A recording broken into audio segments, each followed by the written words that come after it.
Atypical Talk. This is a podcast where we have conversations that illuminate the intersection of faith, culture, and the common spaces of our humanity. I'm Abby.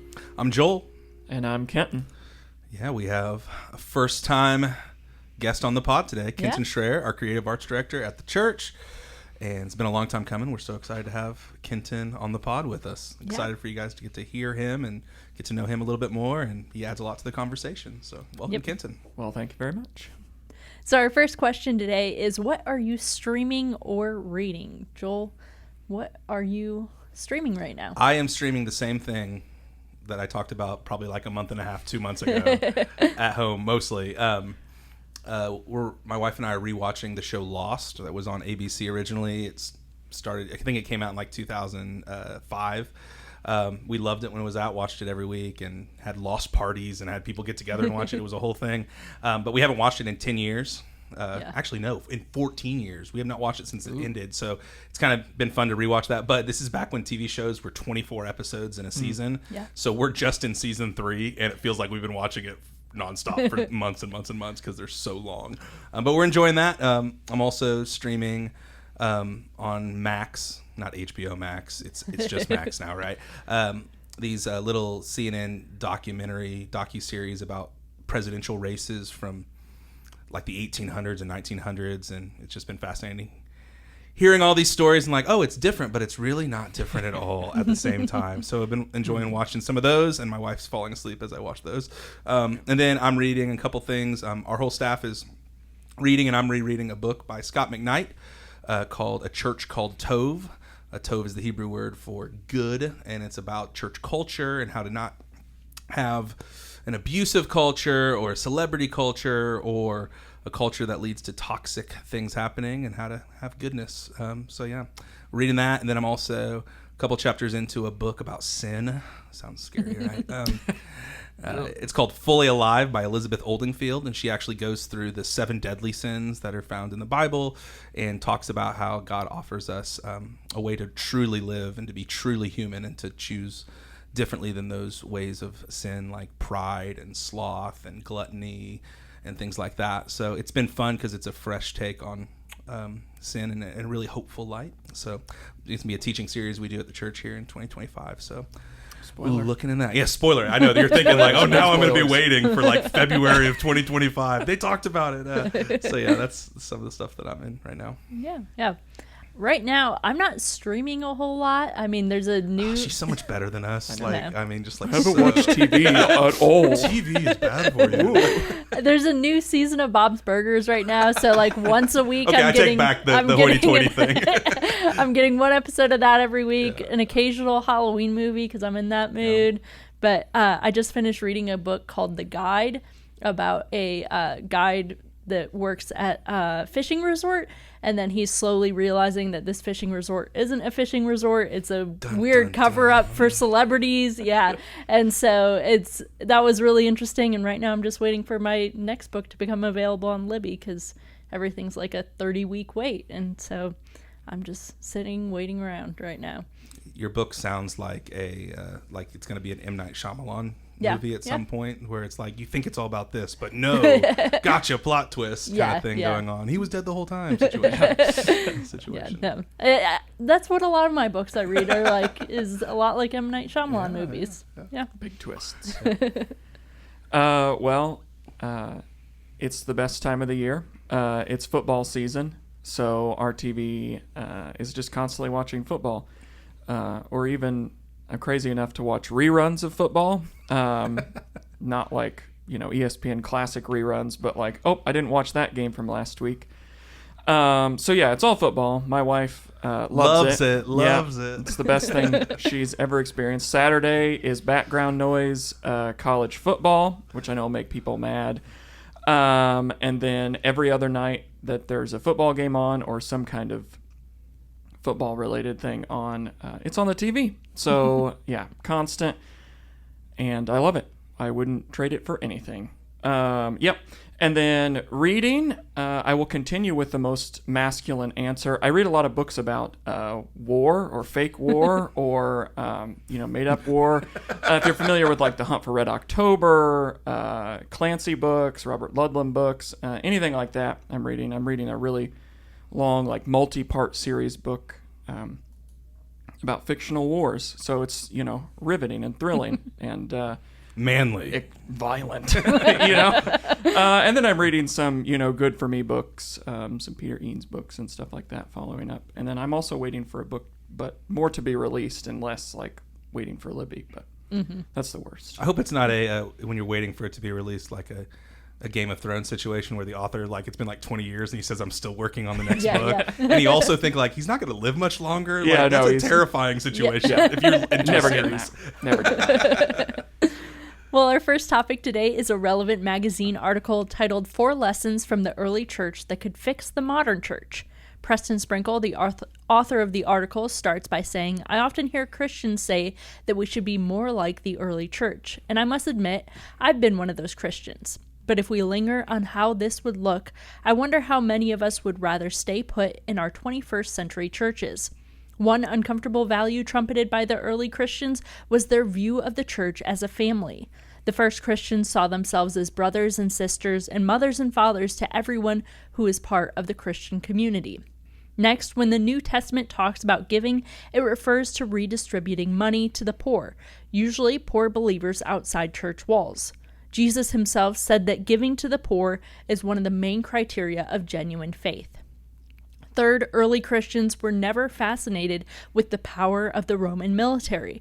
Rather, they clung to the rhythm of the cross, where evil is conquered not by swords and spears, but by suffering and love. Today, it's buried under a pile of caveats and footnotes. We can't really love all our enemies. When it comes to people perceived as threats, most people today prefer justice to grace. Lastly, Christian leaders in the first centuries of the faith mandated a rigorous communal study of the Bible for everyone who became a believer. Every new convert to Christianity spent their first 3 years of the faith studying through the entire Bible so that it seeped down into their bones. This wasn't an option. To become a Christian meant becoming reconfigured through the Word of God. So what did you think of these lessons? Just on first blush, looking at the different points, I thought, man, how different is it, the PR about Christians and church today? Like if the church today was known for these things, I can't imagine just the different reputation that we would have, and it would be such an exciting thing. I mean, the reality of, the community, it being so focused on community, instead of it being like a big institution or a money grab, which has so much connotations in today's culture, to be like, man, we're here to care for each other and to treat people like our brothers and sisters, no matter what their background is. That's so beautiful. When it comes to money, it's not something like someone's out to get your money, but it's like, no, we are known for our generosity, and we live open-handed, especially to those who are suffering or less fortunate than we are. What a beautiful thing to be known for. And the third and fourth, like the idea of not being obsessed with violence and just sort of opting out of violence and military in a way to like inflict pain or harm to somebody. And then also the idea of, being seeped in the text, letting us like be shaped in our lives and our stories be shaped by the scriptures, is like this culture of like, man, we're going to dive into this so that it shapes how we see ourselves and others and God. So beautiful. And I know, and on that last note, just about reading the Bible, I know so many atheists that know their Bible so much better than Christians do, which is a huge problem, especially when you're trying to understand how your faith can stand on its own 2 feet.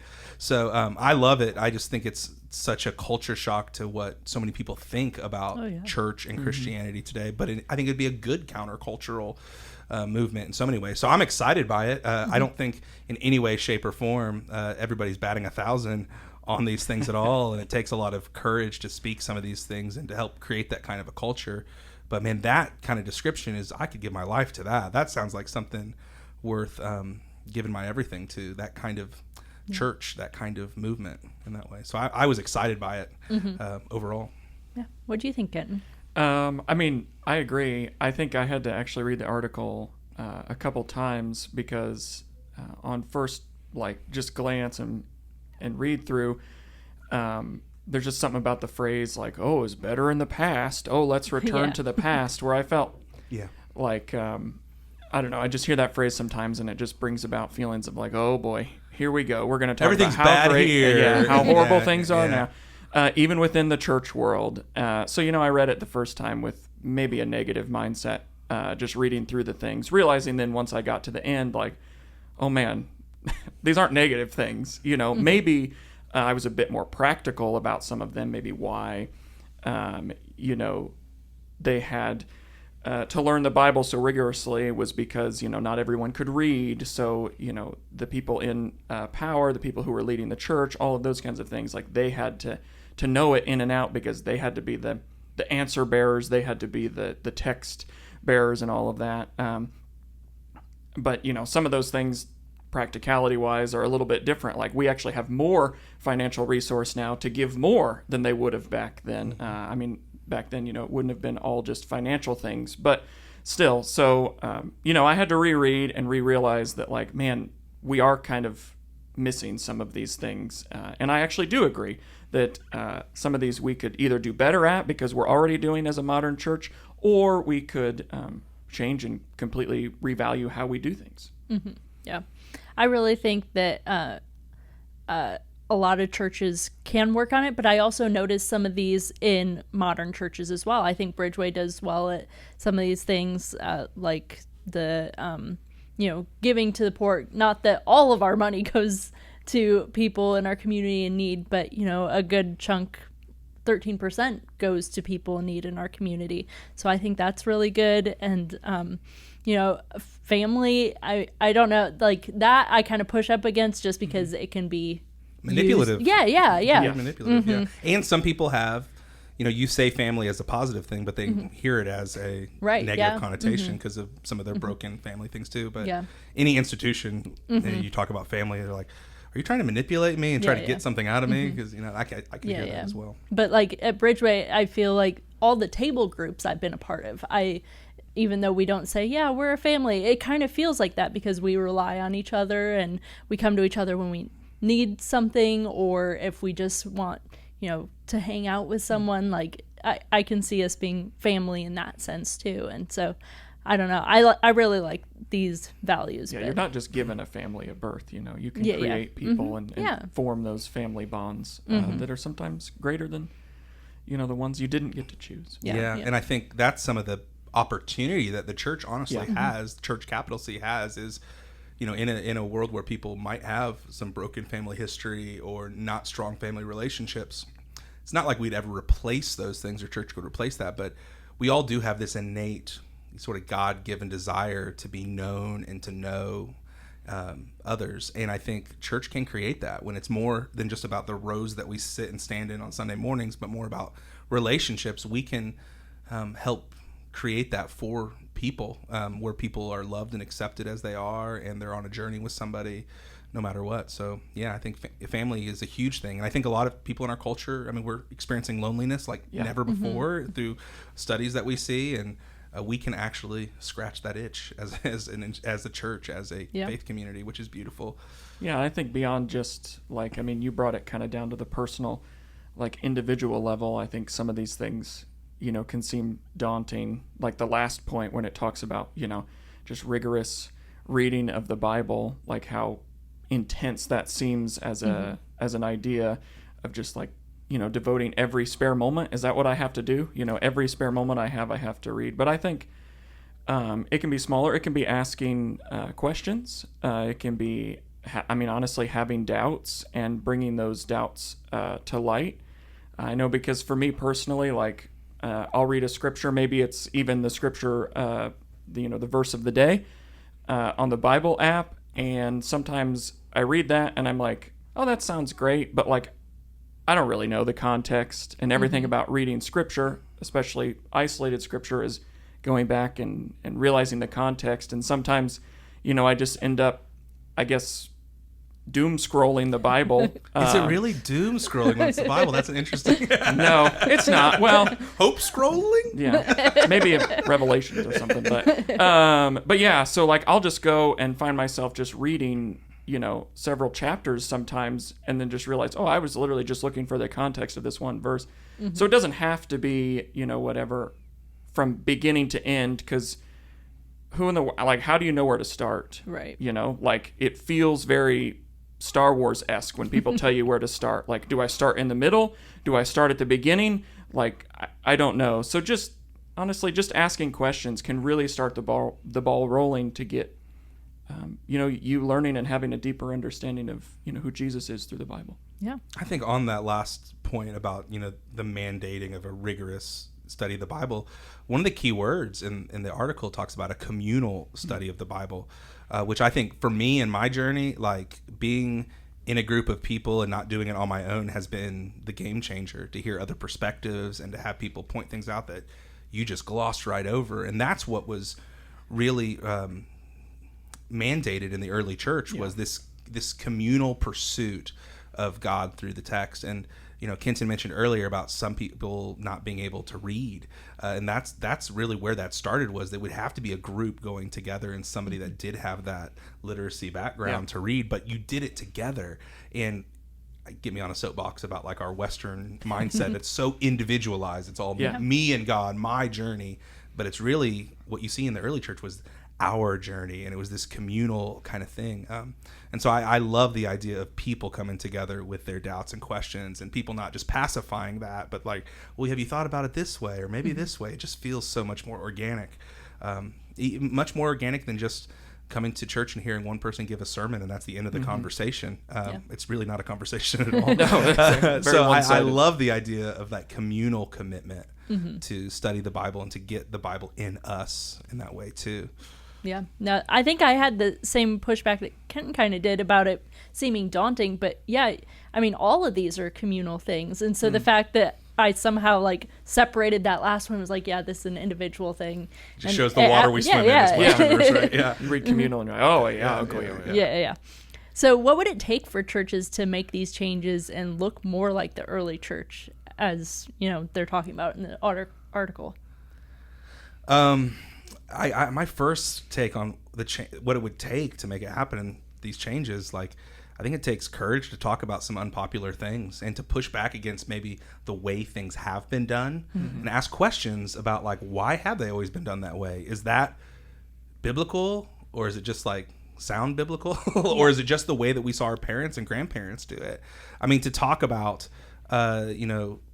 violence and have this obsession with the power of the Roman military, and to talk about retribution instead of mercy and grace, like that is a bold thing to talk about that's going to ruffle feathers. We know talking about money in any kind of community ruffles feathers and makes people feel uncomfortable, even when you're talking about giving, sometimes especially when you're talking about giving. It takes a lot of courage to talk about these things, and some people in leadership, and I feel this tension from time to time, it'd be easier just to not pitch the ball. It'd be easier not to deal with what would happen if you actually throw that pitch out. So I get that impulse, but it's going to take boldness, and it's going to take sacrifice in some regard, or an imagination to see it differently. I mean, we feel this at our church all the time. Abby, you mentioned that we give 13% of every dollar that comes in back out to our local nonprofit partners serving our community, and also to help start new life-giving churches across our state. And man, that's a big chunk of money. And as we've grown as a church, 13% keeps getting bigger. It's kind of one of those things too. Good and scary. Yeah. So but we made that commitment. So there are times when I'm like, man, we thinking like the church could use this, but we've already committed this resource in another place. And so I think in a lot of regard, like you have to say no to good things to say yes to these bigger things. And I think I feel that tension, but I feel like we're so committed to it that we keep walking in faith to be like, okay, like we can't do this now because we're doing this, and we're helping start this church here, or we're doing this month for this incredible nonprofit serving the poor in our community. So you have to say no to yourself and be kind of self-sacrificial like Jesus is so that we can do this. So it takes courage, it takes imagination, and it takes faith to be like, okay, God will do more than I can possibly see in this, and God will provide our needs as a church, so that we can actually do what he's called us to do beyond our walls as well. So I think it's a beautiful challenge, but it takes some guts. And I'm not saying that I have it all the time, for sure, because I wrestle with it. But I'm glad to have a good team of leaders and elders and staff around us that help encouraging us to keep moving forward and believe. Yeah.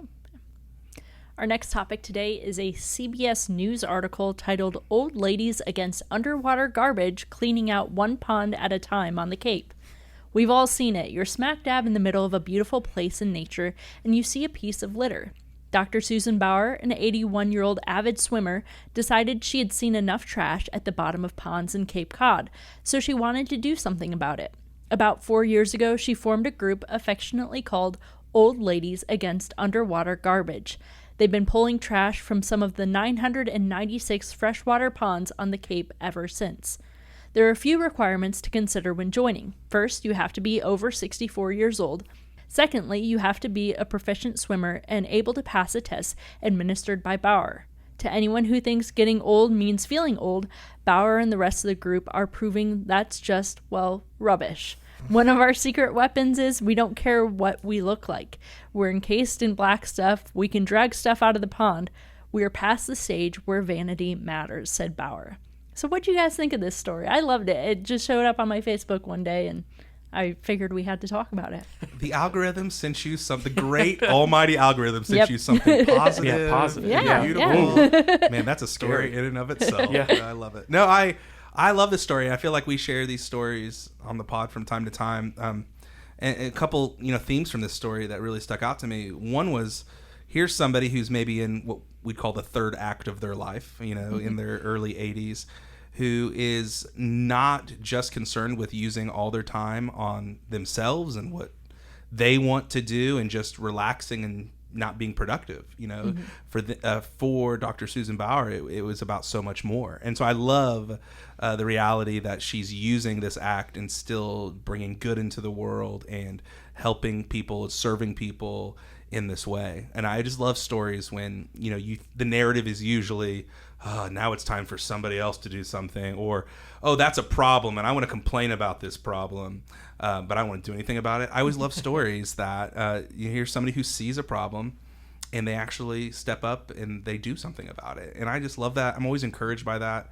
I want to grow in my, maturity as a person and as a Jesus follower to where when I see something that's wrong, I want to not ask the question like whose job is it and point out at other people, but like if I'm struggling with it, maybe God wants me to do something about it. Yeah. Not just pray about it, but become the answer to the prayers that I'm supposed to do something about it. And I love that she probably didn't have all the answers to the question of how to fix it, but she just got her hands dirty and started doing something. So way to go, Old Ladies Against Underwater Garbage, which I feel like I'm glad that they titled it that and that wasn't our title for it, because I'd be offensive if I was saying that, but I love that so much. Yeah.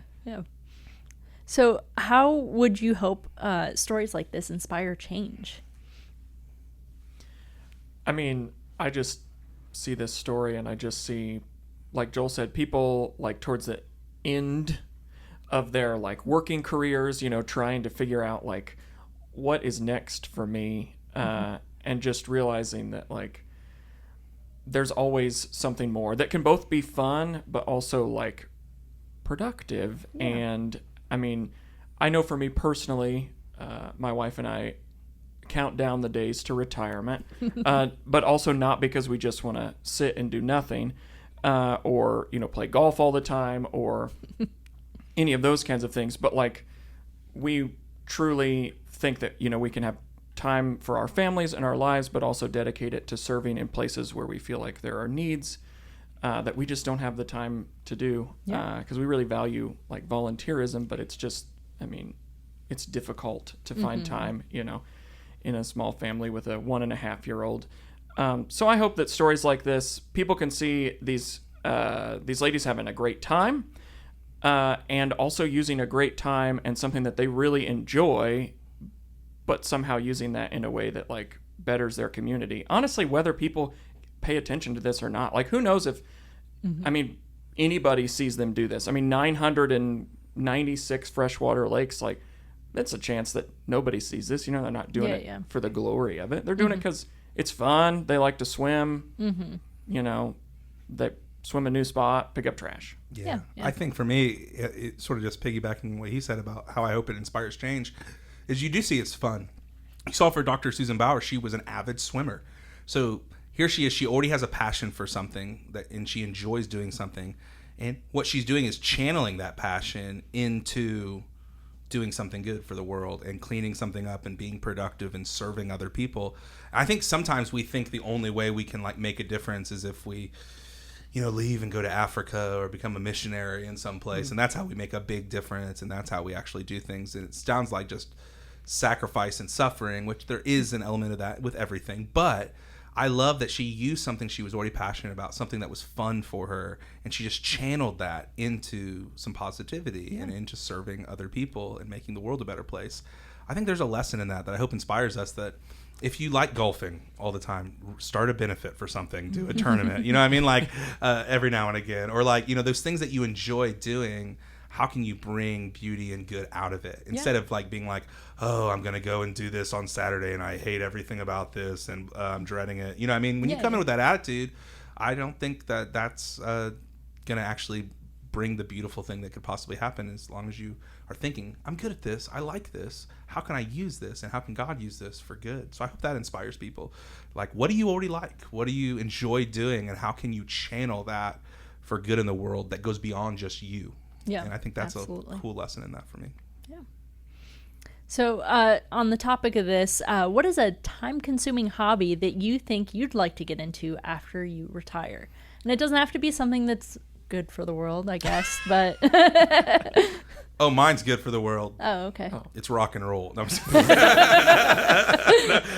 I honestly, I've thought about this a lot in recent months, just because I am a musician. I love music, and I love it so much. And I love live music, but I don't have a creative outlet with other people. So I dream about starting a dad rock, or let's just be real, it'd probably be a grandpa rock band is really what it would be by the time I get around to it. But just having a few friends who are like, hey, we got these, I want to learn these 10 songs. Can we learn how to play these 10 songs? Because it's one thing if I can sit down and learn how to play a guitar part by myself, but hearing it with bass and drums and singing, it's a whole different thing. So that creative collaboration, when my wife hears this, she's going to be like, oh, I'm not ready for that much noise coming from the house. She's like, separate houses after retirement. I can't do that. But just the idea of I always loved to play that song and I've never had an outlet for it. And you know what? We'll do a benefit concert for something. Yeah, that's what we'll do. That's how that works. Well, that's how that works. Spin it, yeah. So that's what I'm thinking about. And I'm thinking about band names already. Something about you've got some good ones in the past. Our backs hurt. Yeah, they'll be better than some of the cheesy ones from the past. No, they'll be cheesy in a whole different. It's gonna you heard of dad jokes, granddad jokes, or even worse, probably. Yeah, for sure. What about you, Kenton? Well, honestly, I should probably just buy a book that's 1,000 hobbies for dummies or something. I don't know. Like I said, my wife and I talk about it a lot, but I just think about man, all this time, what am I going to do? So I'd probably get into a million different hobbies, honestly. Similar to Joel, I mean, we're both musicians. I really, for the last several years, have wanted to start building guitars. But man, it takes so much time. And so I just do not have the time to devote to that. I mean, I've built them through parts and things like that before. But from scratch. Oh, that'd be so cool. Woodworking and all of that kind of stuff. It's just stuff I really enjoy. You're making a Kenton caster? Yeah. Yeah. I mean, I did name my son after the inventor of the electric guitar. So I have to continue it. Yeah. But yeah, I really would love to do that. And just like Joel, I'll spin it to be, a philanthropist. I'll do the Orange County Choppers thing and just make guitars for organizations and be like, here you go. There you go. That would be great. I think I'd really like to just get an RV and travel. I think that would be so cool to be able to just travel the U.S., Canada, wherever I want to go, not have to worry about putting in vacation time. I can take a month or two at a time and just travel. That would be great. And then I can take my dogs with me too. So good. That'd be a game changer. Yeah. So I think that would be really cool, but RVs are kind of expensive, so I think I need to figure out a better retirement plan to be able to have money for that. Just put a little bit away every week, right? This is for the RV dreams. Skip the Starbucks every week. That would make a dent, I'm sure. Our last topic today is a Time magazine article titled Everything to Know About the Second Trump Apparent Assassination Attempt.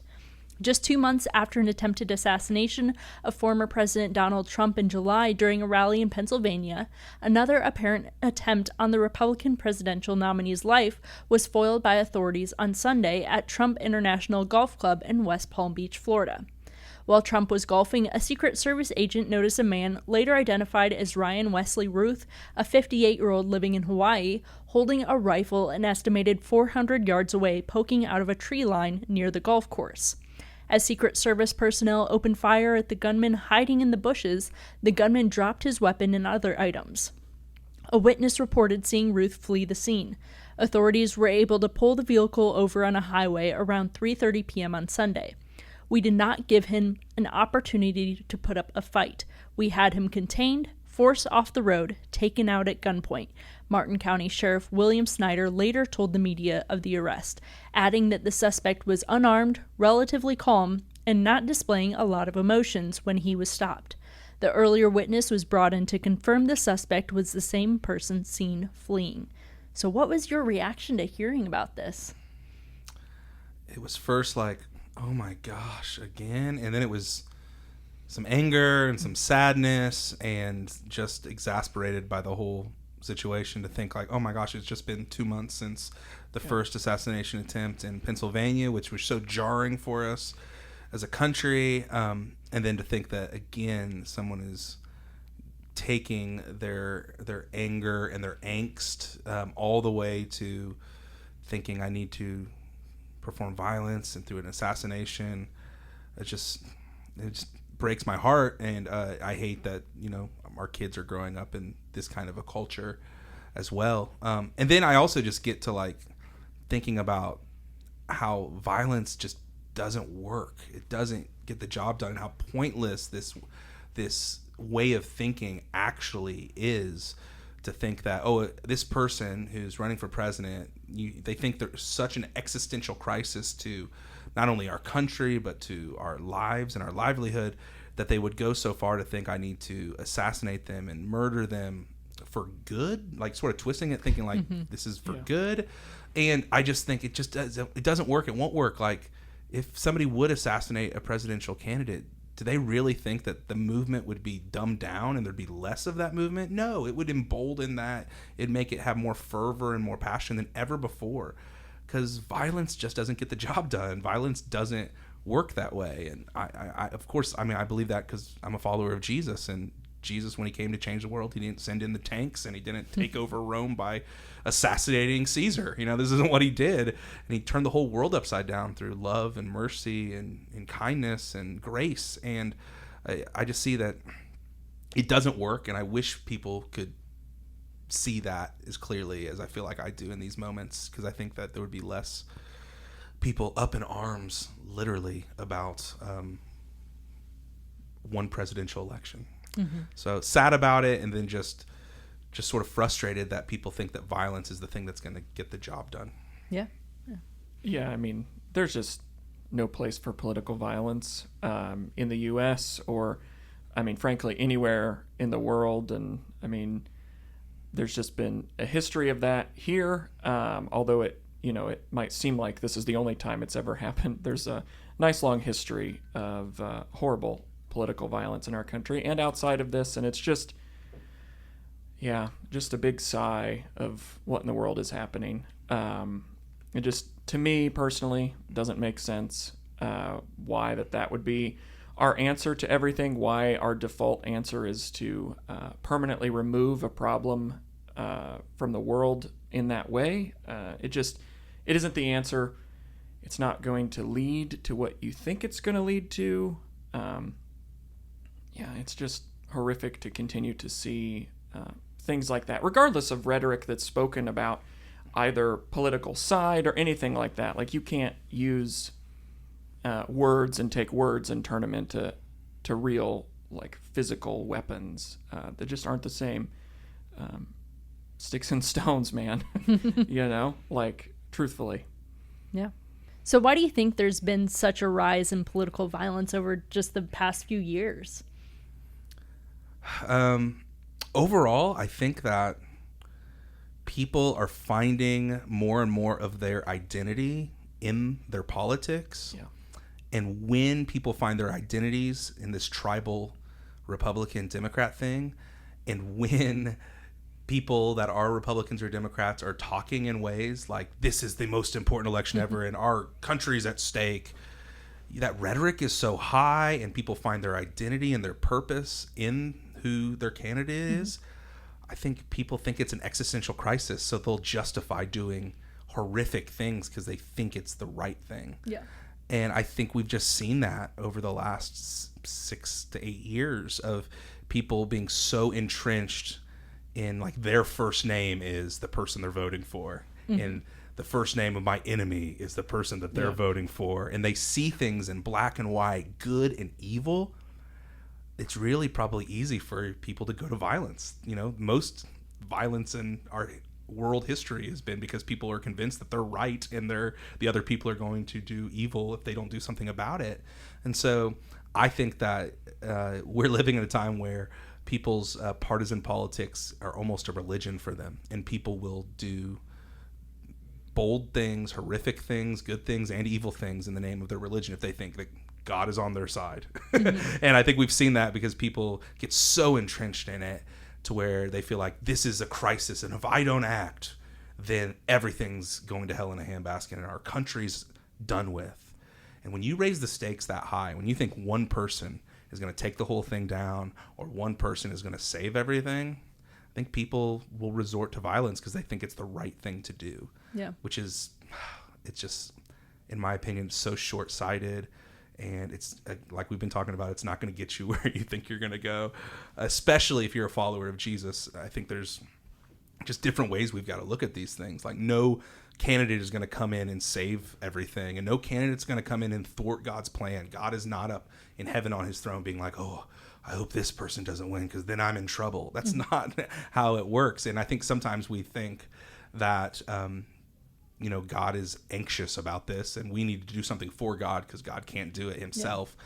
And I think when you start stepping in to do things on behalf of God, you sort of act like you are God, and it leads you in a really devastating place. Yeah. Yeah, I think, a rise in political violence, I already said, there's been political violence throughout, the history of the U.S. I grew up in a house with a father who was a government teacher, an econ teacher, as well as a PE teacher. It's classic little things. Trio. Classic. But yeah, so I've been, in deep discussions with my dad every time I see him. Basically, we talk politics, and it can get heated or it can just be neutral. But so I love conversations like this. But there's a reality of you get the most impact as like as a candidate by enraging people. I mean, honestly, not just like getting them kind of like upset about a topic, but honestly, like fully enraged. It's the same thing when you log on to Facebook, and you go and you look at the comments of something. It's going to be the loudest voices are going to be the anger. Read any Kokomo Tribune article for us locally, and you'll just see frustrated people. That doesn't mean that there aren't non-frustrated people, but that's the easiest way to get people like to move on what you care about as a political candidate or what you say that you care about. Fear is a great motivator. It is the motivator because honestly, we do live in a culture where we're just going to sit back and kind of let it happen. But like I said before, you have to realize that they're just words. Like, yes, they might be there might be fear, there might be anger or a spoken injustice about a topic, and it might be worthy of those feelings, but like your goal should be the polls. Like your goal should be to vote that change, however you see, whatever side, you feel like is the best for bullets, you and your neighbors. Mm-hmm. Bullets or ballots, not bullets, right? Yes, that's the absolutely. thing. There you go, vote, right? Yeah. And it's it's the fear that's happened throughout any assassination that's happened, in the United States or attempted assassination. It happened with the reason that like World War II started, was just anger and, a rage that just people took too far. And I think we see that because people, like Joel said, just get so invested and like that this is the end. And it's not, because this and worse with actual, assassinations have happened before. Yeah. And 4 years later, 8 years later, we do it all again with a different candidate, with a different group of people, with, honestly, the same policies we're talking about the whole time, but like, there's a reset.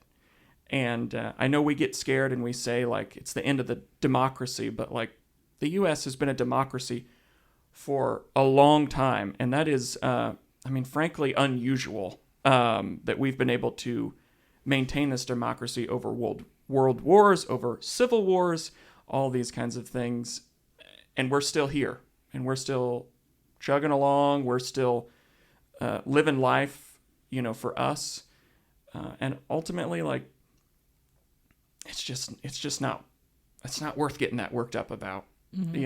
Like it affects us from that level so little in our day-to-day lives. Like, vote for the person that you feel like, helps you and helps your neighbors, and vote in your local elections, because things change locally a lot more, probably way more important there than, president. And then in 4 years, if you didn't like the person, guess what? We get to start over. Yep. Like it's all new again. So I just think, it's just words, and we got to just realize those words, they're there for a reason. They're there to rile us up, but like, it's time to cool off a little bit. Yeah, I think overall, especially if you're listening and you're a follower of Jesus, like, be involved, vote for the vision of the country you want for you and your kids and your neighbors and those who are less fortunate, but chill out.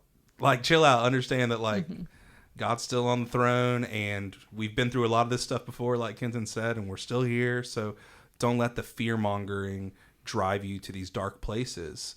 And I think if we could have a better hold on that and our perspective, we would experience less political violence, and maybe we would create some more beautiful things in the world and have better relationships with our neighbors if we just did that. Yeah. Well, that's it for this episode of Atypical Talk. If you have any questions or topics you'd like us to talk about, you can email those to atypicaltalkpod@gmail.com. You can follow us on Instagram, Facebook, and TikTok at Atypical Talk Pod to get updates when new episodes are out, or to get some behind-the-scenes looks. You can also subscribe on your favorite podcast platform to get updates as well. We hope that these conversations today have helped you think wider, love deeper, and partner with God to bring the up there down here in your everyday life. Thanks for listening.